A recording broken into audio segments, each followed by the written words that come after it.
Graça e paz, amados, eu sou Rita Oliveira e hoje nós vamos falar de coragem. Você tem? Deseja ter? Então não sai daí, porque nós já estamos estudando a Bíblia. Coragem para seguir o seu destino. Esse é o título do nosso estudo de hoje. E o texto de referência se encontra em Atos, capítulo 27, versículos 24 e 25. A minha versão é a Nova Almeida atualizada.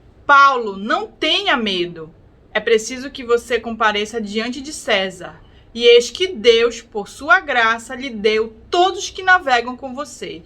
Portanto, senhores, tenham coragem, pois eu confio em Deus que tudo vai acontecer conforme me foi dito. Essa foi a palavra de Paulo ao relatar que um anjo lhe havia aparecido quando ele e mais de 275 pessoas estavam quase sofrendo um naufrágio rumo à Itália. Os homens já estavam apavorados e tinham perdido todas as esperanças de viver. Deus, então, conduz essa história que vai ter um final feliz, porque aqueles homens, alinhados ao que Paulo dizia, tiveram coragem. Bom, mas eu quero contar direito essa história, da qual nós podemos tirar várias lições para as nossas vidas. Então nós precisamos saber qual era o contexto no qual Paulo e aqueles homens estavam inseridos e por que eles precisavam ir a Roma. Depois de longas viagens pela Ásia Menor e parte da Europa, pregando a palavra e fortalecendo as igrejas, Paulo regressa a Jerusalém. Lá ele é capturado, mas como ele é um cidadão romano, ele apela para César, então ele é conduzido a Roma. Paulo, mesmo sendo um preso, sempre foi tratado com toda a humanidade, sendo-lhe permitido obter assistência dos amigos e visitá-los para poder se despedir deles. Então ele, com outros presos, foram escoltados por um centurião chamado Júlio em um navio rumo a Roma, num total de 276 pessoas. Depois de um tempo, a navegação começou a ficar perigosa e Paulo os adverte dizendo que o navio, a carga e a tripulação corriam risco, então os aconselha a ficar em Creta. Porém, a maioria da tripulação e principalmente o centurião, que era muito amigável com Paulo, resolveram dar créditos ao piloto e ao mestre do navio. Essa conduta era de se esperar e muito natural, pois por que acreditar em um simples preso em detrimento do conhecimento de um piloto e mestre do navio? E ainda soprou um vento brando do sul, os fazendo pensar que a viagem seria tranquila e que o piloto e o mestre do navio estavam corretíssimos em sair do porto de Creta. Assim que eles levantaram âncora e foram costeando a ilha de Creta, um tufão veio e arrastou o navio que ficou à deriva. Depois disso, só fúria da natureza. Eles não tinham sol, não tinham lua nem estrelas, apenas tempestade e medo. Depois de dias de desespero, com fome e perdendo toda a esperança de vida, Paulo se põe no meio deles e começa a falar. Ele não perde a oportunidade de dizer: eu avisei a vocês que não era para termos partido de Creta, para evitarmos todo este dano e perda. Porém, ele continua dizendo: eu aconselho a vocês agora que tenham coragem, porque nenhuma vida se perderá, a não ser o navio. Paulo continua dizendo que ninguém iria se perder ali, pois um anjo do Senhor havia falado com ele naquela mesma noite, dizendo que ele iria cumprir o seu destino, que era chegar em Roma e falar com César. Então Paulo termina sua fala pedindo àqueles homens coragem.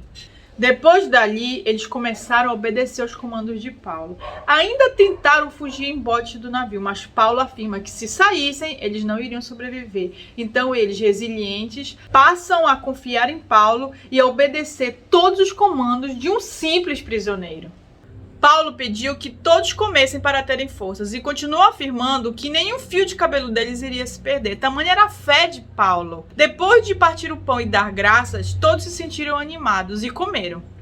Como Paulo havia dito, a carga foi perdida e o navio ficou imprestável, mas todas as 276 pessoas se salvaram, chegando à ilha de Malta. Lá, Paulo continua a revelar os sinais daqueles que creem em Cristo, pois foi mordido por uma víbora e nada lhe aconteceu, e ainda orou por todos os enfermos daquela ilha, os quais foram curados. Então, em Malta, Paulo não perdeu a oportunidade de pregar e testemunhar de Jesus. Depois disso, ele seguiu viagem com tudo o que era necessário, pois foi ricamente abençoado pelos nativos da ilha, até que chegou em Roma. Essa história nos faz tirar grandes lições para as nossas vidas. E a primeira lição é: aqueles que creem em Jesus não seguem sinais, mas são seguidos pelos sinais. E em Marcos, capítulo 16, versículos 17 e 18, Jesus nos dá a lista de quais sinais seguirão aqueles que creem. Observe: e estes sinais seguirão os que crerem. Em meu nome expulsarão os demônios, falarão novas línguas, pegarão nas serpentes, e se beberem alguma coisa mortífera, não lhes fará dano algum, e porão as mãos sobre os enfermos e os curarão. Paulo foi literalmente picado por uma cobra e não morreu, porque ele tem a própria vida de Deus dentro dele. E ainda, o crente em Cristo Jesus pode expulsar os demônios, pôr a mão sobre os enfermos, orando e obtendo cura, exatamente como Paulo fez. Segunda lição: quando nós sabemos o nosso propósito e destino na vida revelados por Deus, independente dos obstáculos, nós vamos chegar lá, nós vamos conseguir. E para isso é preciso coragem. Paulo foi encorajado pelo Senhor e encorajou aqueles homens. Ele não duvidou que iria chegar a Roma, pois ele sabia do próprio Deus qual era o seu destino, qual era o seu propósito maior de vida. O destino de Paulo naquele momento era chegar em Roma, e ele conseguiu, mas não precisava ter chegado do jeito que chegou, sofrendo naufrágio. Se aqueles homens tivessem sido sensíveis aos comandos de Paulo desde o início, quando a viagem começou a ficar perigosa lá em Creta, eles teriam poupado não só as suas vidas, mas também a carga e o navio. Eles precisaram perder os bens que tinham para entender que o melhor é obedecer do que sacrificar. Isso não é muito significativo para você? Muitos até sabem o seu destino, onde Deus quer os fazer chegar, mas querem fazer à sua maneira e vão sofrer perdas por isso. Podemos ilustrar isso com várias situações narradas na Bíblia. A história de Sansão: ele matou mais filisteus na sua morte do que em toda a sua vida. Governou Israel, cumpriu seu propósito maior de vida, o seu destino, mas fez do jeito que ele achava, não do jeito que Deus lhe tinha proposto. Da mesma forma, Saul foi um grande rei em Israel, cumpriu seu destino, porém ele desobedeceu a Deus, querendo fazer as coisas da sua maneira. O seu reino lhe foi tirado. Observe o que Samuel fala em 1 Samuel 15, 22. Porém, Samuel disse: será que o Senhor tem mais prazer em holocaustos e sacrifícios do que no obedecer a sua palavra? Eis que o obedecer é melhor do que o sacrificar, e o ouvir é melhor do que a gordura de carneiros. Então você precisa saber do próprio Deus qual o seu destino, onde você precisa chegar, e saber também do próprio Deus como você vai chegar lá.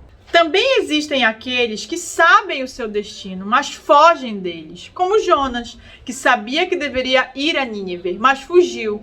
No final das contas, ele chegou lá, mas passou pelas tempestades da vida de um modo que ele nunca poderia imaginar, dentro de um peixe. Mas também conhecemos aqueles que sabem o seu destino e o cumprem de acordo com o que Deus planejou. José é um exemplo disso. Ele sabia que seria um grande homem na presença de Deus e dos homens. E ele confiou em Deus para chegar ao seu destino. Ele não se corrompeu e ainda passou por todas as tempestades da vida confiando no Senhor, na direção que Deus ia lhe dando. Chegou onde deveria estar e se tornou um grande administrador no Egito. Ruth sabia em seu coração que se amparasse a sua sogra, seria amparada. Ela não esmoreceu em meio às tempestades da vida, mas confiou, se rendeu ao Senhor de Israel e foi ricamente abençoada, uma moabita na linhagem de Jesus. Pedro, mesmo que tentando se desviar do seu destino, quando negou Jesus, se arrependeu e cumpriu seu propósito de vida, se tornando um grande apóstolo.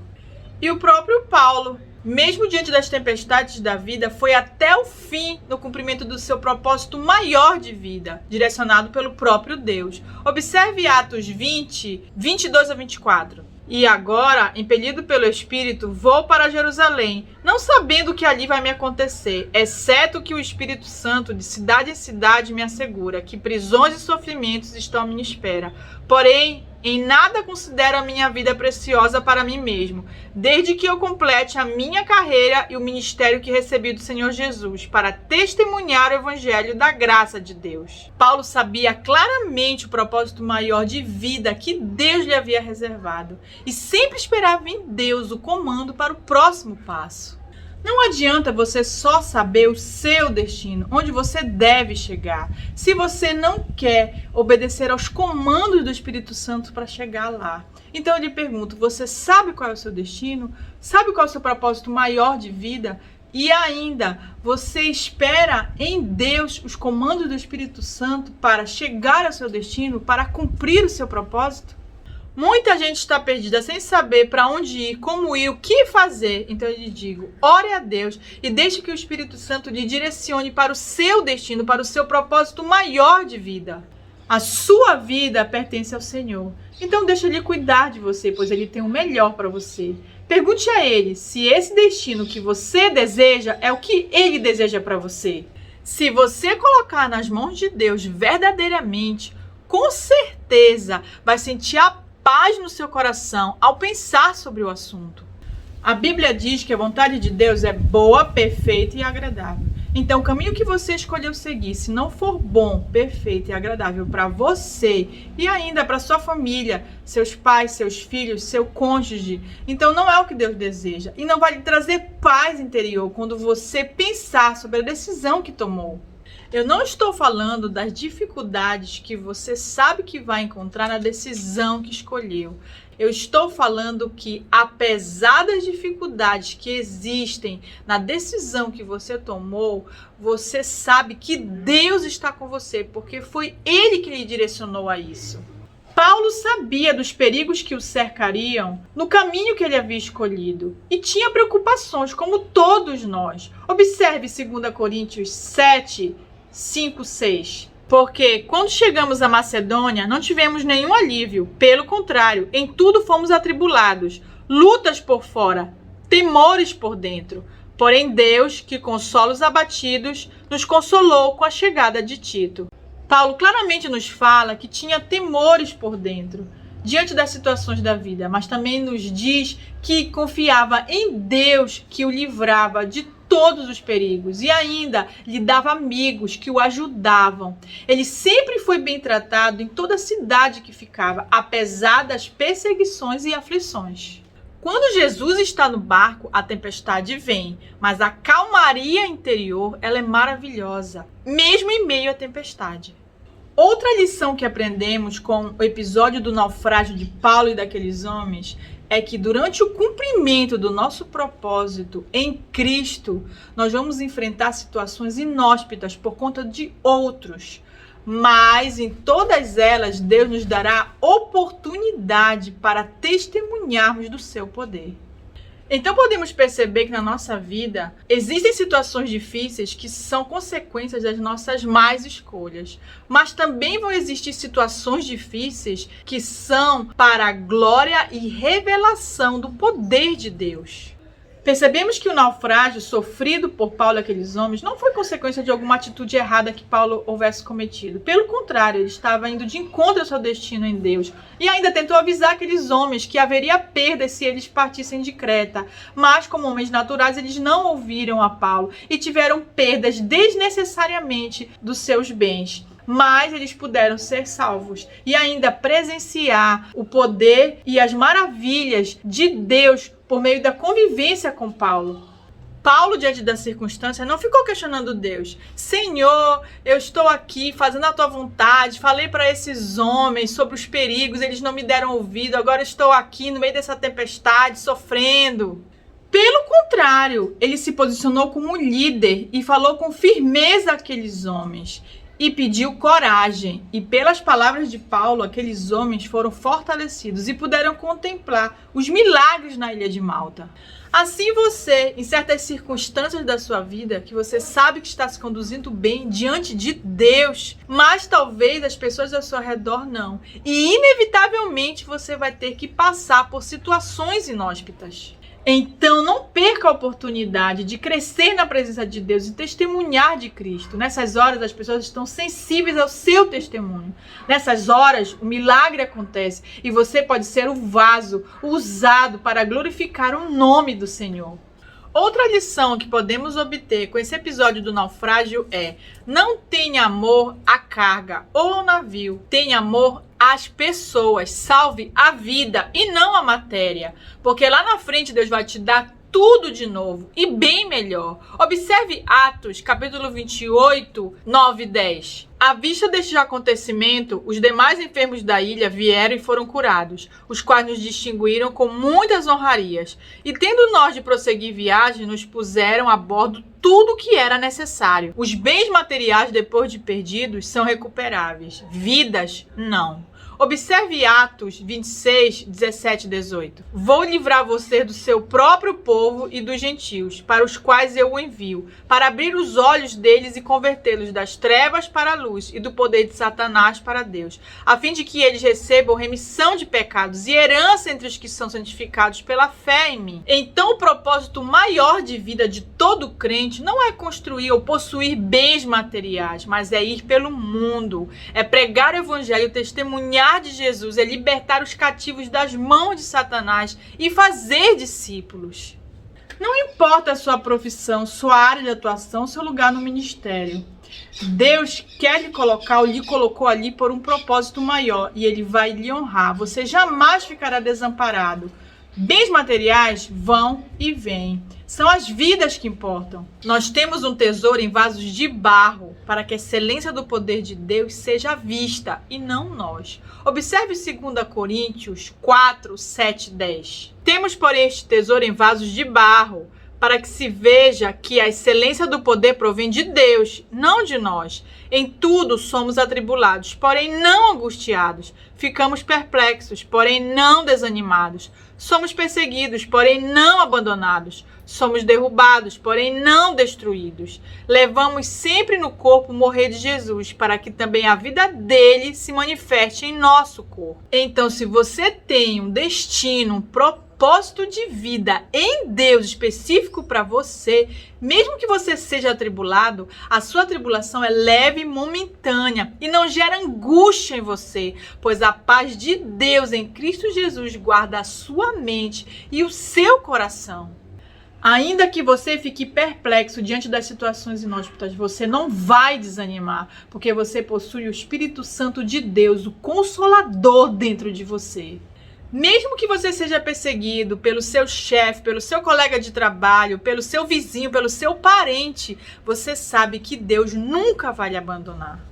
E ainda que puxem o seu tapete, você seja derrubado e caia, você, contudo, não será destruído. Você vai se levantar e vai recomeçar e vai continuar testemunhando do amor de Deus diante dos seus opositores, o amor que está no seu coração e revelando o poder e a força do próprio Deus que estão aí dentro desse seu vaso de barro. Observe 2 Timóteo 4. Diante de Deus e de Cristo Jesus, que há de julgar vivos e mortos pela sua manifestação e pelo seu reino, peça a você com insistência que pregue a palavra. Insista, quer seja oportuno, quer não. Corrija, repreenda, exorte com toda a paciência e doutrina. Quanto a mim, já estou sendo oferecido por libação, e o tempo da minha partida chegou. Combati o bom combate, completei a carreira, guardei a fé. Desde agora me está guardada a coroa da justiça, que o Senhor, reto juiz, me dará naquele dia. E não somente a mim, mas também a todos os que amam a sua vinda. Nessa passagem, Paulo fala a Timóteo, e creio que fala a mim e a você, que perseveremos na nossa carreira cristã. E ainda, Paulo fala que todos aqueles que amam a vinda do Senhor Jesus serão contemplados. O destino de Paulo era ser pregador dos gentios. Ele teve coragem para chegar a Roma. Lá, ele se estabeleceu na sua própria residência e falava a todos livremente. Então, como Paulo, tenha coragem para descobrir e seguir o seu destino, cumprir o seu propósito de vida em Deus, acabar a carreira que lhe está proposta em Cristo Jesus e guardar a fé. Que Deus te abençoe, meu irmão e minha irmã. Em nome de Jesus.